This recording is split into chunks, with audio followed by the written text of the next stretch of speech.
Hello everyone, it's Theme Park Avenue, I'm Eric. Universal Orlando Resort is one of the most famous theme park complexes in the world. It is home to three major theme parks: the all-new Epic Universe, the acclaimed Islands of Adventure, and the original flagship park, Universal Studios Florida. Universal Studios is probably the park most people think of when they hear mention of the overall resort, but in my experience, it is also by far the worst of the three. While its experiences such as the Bourne Stuntacular show have received, well, universal praise, the ride collection at Studios is severely underwhelming to me. You might disagree, but that's why you're here, isn't it? You saw the title, so you know that I don't think all of the Studios rides are bad. For example, Revenge of the Mummy is my 10th favorite ride at the whole resort. That is the best this park can muster, meaning there are 9 better rides at the other two parks, but that's something. I also find Men in Black to be the quintessential shooting dark ride, Rip Ride Rocket to scratch my thrill-seeker itch, and Escape from Gringotts to provide an immersive overall experience, even if the actual ride is not that good. So that covers 4 of the top 5 rides of this park. But what's the 5th? The answer is the Simpsons Ride. I know of very few who share that opinion. The Simpsons Ride is not usually considered underrated or good, and I do understand many of the critiques it gets. However, I disagree with nearly every one of them, and in this video, I'm going to discuss what makes the Simpsons Ride a great attraction and a serious contender for second best at the park. But before we can get into that, we need to discuss some of the other rides at Universal. For those who don't know, the most common complaint that Universal Studios gets is having too many screen rides. A screen ride is just what it sounds like, any ride that incorporates screens. Mainly as a major component, though. In fact, the all-new Harry Potter ride at Epic Universe is considered a screen ride. There are physical scenes, but screens are very prevalent throughout. A more common type of screen ride, though, is the motion simulator, where riders all sit in a box that wiggles around to match a short film playing on a large screen. Technically, actual rides with moving vehicles like Transformers the Ride are also motion simulators, but in this section, I just want to talk about these simulators that are basically 4D theaters. For a while, Universal had 4 of these: Despicable Me Minion Mayhem, Shrek 4D, Race Through New York starring Jimmy Fallon, and of course, the Simpsons Ride. Many people hate, or in Shrek's case hated, all 4. That's understandable, but one interesting and common reason for backlash is simply that the rides are screen-based. There is definitely a crowd of people that dislikes rides on principle if they're too screen-heavy. I've seen it. The new Harry Potter ride certainly has its haters, and I once saw someone deemed crazy for putting Spider-Man at Islands of Adventure over Hagrid's, simply calling Spider-Man a screen-based ride. Disregarding the fact that Spider-Man is better than Hagrid's, I want to begin the discussion of the Simpsons Ride by saying I don't dislike screen rides on principle. Granted, I do prefer rides with great physical sets, even if they are lower budget. Monster Mansion at Six Flags Over Georgia is not a Universal budget dark ride, but it's one of my very favorites. Rides with less screens are typically more engaging, but it should be said that screen rides have strengths of their own. They can allow the rider to experience things that physical sets and animatronics cannot do. The best example is definitely The Amazing Adventures of Spider-Man, my personal favorite dark ride. There are great physical sets in this ride too, but some of the best illusions are sold through screens. Right at the beginning, the screen in front of you shows Spider-Man jumping onto your vehicle via 3D glasses. The illusion is sold by the movement of the vehicle matching the impact of the jump. Spider-Man jumping onto your vehicle is one of the most immersive moments of any dark ride ever created, and it's accomplished primarily through screens. I'd like to see an animatronic try to stick that landing. I think this proves that there is a purpose for screen rides, and they can even be better than rides without screens in select cases. The Simpsons Ride may not be quite of Spider-Man's quality, but it is a solid use of the motion simulator formula that I think is far better than the other 3. Now that we've established that screen rides can be good, let's get into the first reason why the Simpsons Ride is among the best of them. The first key to the ride's success is the motion of the motion simulator. This might be my most divisive point, but I find this to be the only simulator at the park to offer any thrills. The ride system is different from the other motion simulators. Whereas those involve a large theater where a single vessel moves all the seats around, the Simpsons Ride features a bunch of small vehicles, simultaneously moving to match the screen and each only seating 8 passengers. If you want to learn more about how the ride system's motion differs from other simulators, I recommend watching the How It Works video by Amusement Labs. But the simple fact from a ride standpoint is that these movements are far more intense than the other simulators. Those simulators hardly feel like they move at all in my experience, likely because having a larger room limits how far you can tilt the vehicle. They turn side to side just fine and go up and down a little bit, but the movements in the Simpsons Ride are much more dynamic. Not only does that ride begin by lifting you 10 feet up, but it features a more diverse array of movements with much greater intensity. While no simulator, and frankly no screen ride besides Spider-Man, sells me on being part of the scene, the Simpsons Ride comes close at points. The part where you bump into the Simpsons roller coaster car is shockingly well done, and it's not the only moment like that.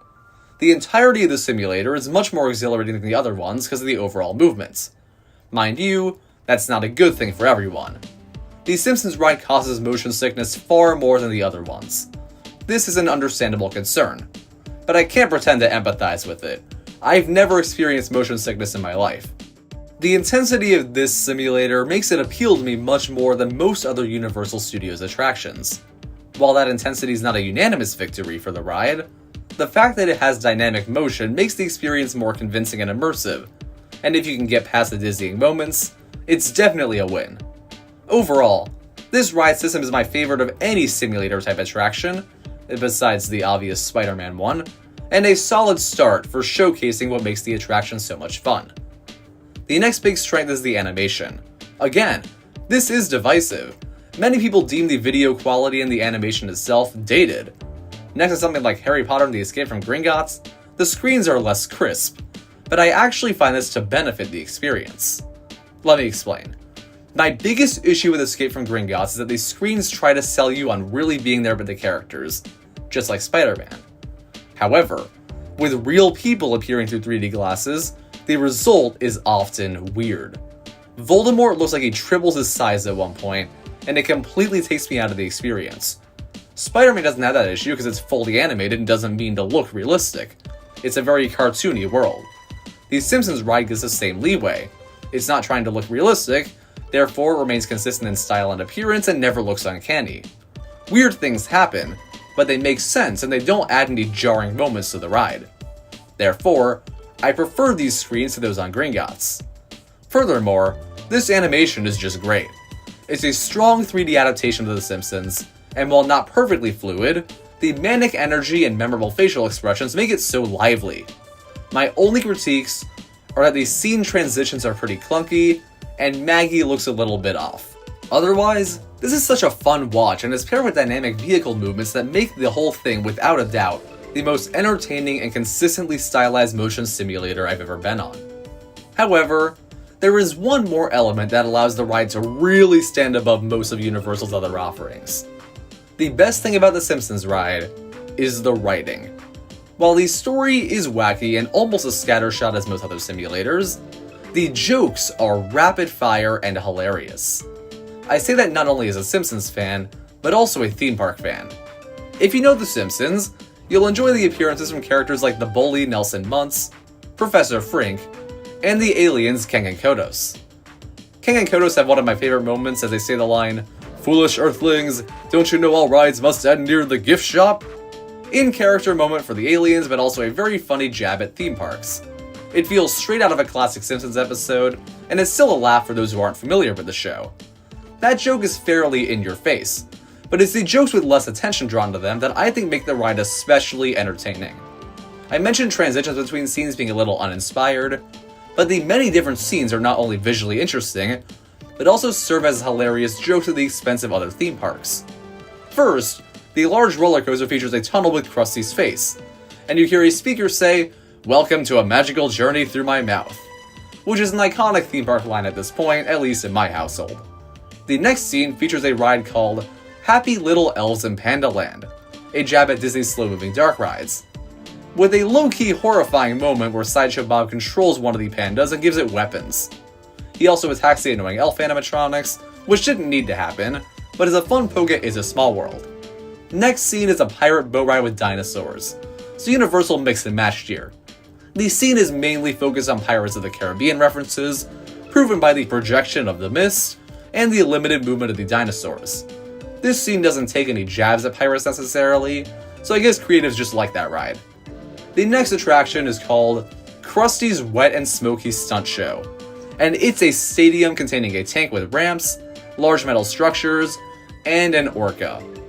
It mixes stunt shows like Waterworld at Universal Hollywood with the orca shows at SeaWorld. Lisa Simpson rides the orca like it's a horse, pulling our vehicle over the ramps and around explosions and collapsing structures. This joke might be seen as distasteful or inappropriate by some, but personally, I think it's subtle enough to go over the heads of the youngest riders, edgy enough to be comedic for many, including myself, and safe enough that it's not outwardly offensive. For those reasons, I think it's a home run that fits the Simpsons style of humor incredibly well. Throughout the ride, there are just so many great jokes, and I'm chuckling the whole way through the experience, often catching things I miss when I re-ride. Another aspect that strengthens the humor is the voice cast. The characters are all played by their original voice actors. Other simulators have that too, but I also think the writing here services the characters more than the other ones. To compare the Simpsons Ride to the Jimmy Fallon simulator, which is actually my second favorite of them, that experience features characters from The Tonight Show, many of which played by Fallon himself. For me, Fallon is not a super charismatic performer, and a lot of his jokes both on the ride and during the pre-show don't really land because of that. On The Simpsons Ride, nearly every line delivery is exactly what it should be for maximum comedic effect. Everyone gives it their all, but Homer Simpson and Sideshow Bob steal the show for me. Maybe because they have the most lines, but also characters like Bart Simpson and Professor Frink and Krusty the Clown still have great moments true to their characters. I mentioned the Jimmy Fallon pre-show, and that's probably the most entertaining part of that ride. The Simpsons one is frankly on par, featuring a hilarious safety video which is preceded by another all-time classic line of dialogue from Sideshow Bob. The key difference is that the great writing does not stop at the pre-show on The Simpsons Ride. The ride is chock full of excellent jokes during the main experience. Couple that with the slick visuals and intense motion, and you have what I consider by far the most fun of the motion simulators not just at Universal, but that I've ever experienced. To conclude, I need to make it clear that the Simpsons Ride is not perfect. It is still a motion simulator and generally inferior to many physical dark rides, and it's not for everyone as I mentioned. But when I call the Simpsons Ride one of Universal's best, I do not mean that from an objective standpoint. Objective theme park rankings are frankly impossible, and even if they weren't, they would be boring and stupid. Based on my own experience, I stand by the Simpsons Ride being top 5 at Universal Studios. I definitely prefer Mummy, and I'd also take Men in Black over it for having a similar entertainment level but added interactivity and physical sets. I also slightly prefer Rip Ride Rockit for the thrills, but I do prefer the Simpsons Ride to Escape from Gringotts. Gringotts is still a well-made attraction with maybe the best queue ever and some good on-ride moments. However, the moments that sell you on being there are fewer in quantity than the Simpsons Ride, and the actual on-ride experience has that uncanny valley issue, and is frankly kind of boring for the most part. Gringotts survives on immersing you in a story. Simpsons Ride stands on its own as being a pure fun experience. Most people evidently care more about that story immersion thing, but I like having fun more than that in general, and I think the Simpsons Ride executes its simpler story to a more effective degree than every Harry Potter dark ride. Those rides try very hard to sell you on a story to the point where any small flaw is magnified. A lower commitment ride like The Simpsons can get away with those smaller things because it doesn't feel like it's breaking the immersion that was set. The queue for The Simpsons Ride before the pre-shows is just painted walls and screens with Simpsons episodes on TVs. It goes for less, but it succeeds at what it wants to do, and it never feels like a disappointment the way the Harry Potter rides can. That said, it should be acknowledged that the Simpsons Ride is not that much more fun than just watching Golden Age Simpsons episodes. The humor can be pretty on par, and it's somewhat unique thanks to the theme park stuff, but you can still get the theme park jabs out of the episode Selma's Choice, featuring the park Duff Gardens. As fun as the Simpsons Ride is, it's not worth traveling for on its own. I'm of the opinion that Universal Studios Florida in general is not worth traveling for. Its collection of rides and theme lands just don't justify the minimum price of $119 for a day ticket. If I cared more about shows, maybe that thought would change, but the ride lineup is not that great. Islands of Adventure does have a ride lineup worthy of that price in my opinion, and while Epic Universe does have a higher overall price right now, if it costs $119 2 years from now, I might consider going back. Universal Orlando Resort is admittedly not a place I visit very often. It's so much more expensive than these Six Flags parks that appeal more to my taste. The only time I got into studios in this decade, actually, was on a high school field trip. And that trip allowed access to Islands of Adventure. At studios, I rode my current top 5 and Transformers, which I now dislike thanks to that experience. After that time at studios, I have no intention to go back for the next 10 years, unless the replacement for Rip Ride Rocket is really, really good. However, while I don't have the highest opinion of Universal Studios Florida, I do think it has some very enjoyable experiences. The best of these are mostly rides without a lot of screens, like those I've been talking about, and the acclaimed E.T. Adventure. But in my opinion, the best of these screen rides here is by far the Simpsons Ride. It goes above and beyond as a simulator, and is a very fun time all the way from the entrance in the Krusty's mouth to the exit near the gift shop. For me, the Simpsons Ride is a key highlight of Universal Studios Florida. Thank you for watching. What do you think of the Simpsons Ride? Comment down below. Subscribe for more theme park videos. I'll see you next time.